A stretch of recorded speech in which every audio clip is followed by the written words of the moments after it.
നമ്മൾ എണ്ണ ഒഴിച്ചിട്ട് വെളിച്ചെണ്ണ ഒഴിച്ചിട്ടുണ്ട്. ചട്ടി വെച്ചിട്ട് ഞാൻ കടുകിട്ട് നല്ലോണം പൊട്ടിത്തെറിക്കട്ടെ. എന്നിട്ട് ഇതൊക്കെ ഈ തേങ്ങ ഇതിലേക്ക് ഇട്ട് കൊടുത്ത്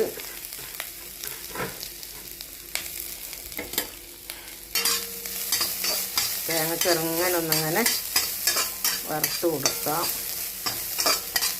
ഇല്ലാണ്ട് മൊരിയൊന്നും വേണ്ട, ചെറിയ രീതിയിൽ വറുത്താൽ മതി.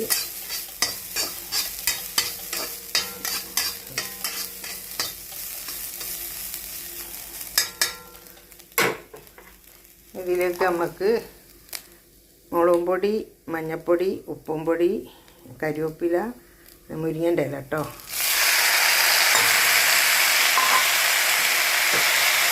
എല്ലാം ഇളക്കി കൊടുക്കുക.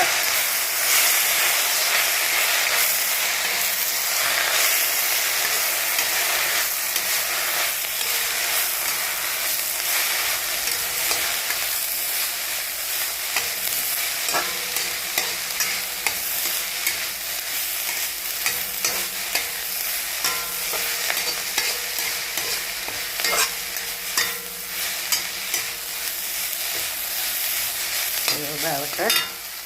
ഇതെത്താ വെന്ത് കഴിഞ്ഞു. ഇത് വീഡിയോ ഇഷ്ടപ്പെട്ട എല്ലാവരും ലൈക്ക് ചെയ്യുക, ഷെയർ ചെയ്യുക, സബ്സ്ക്രൈബ് ചെയ്യുക. Okay, by.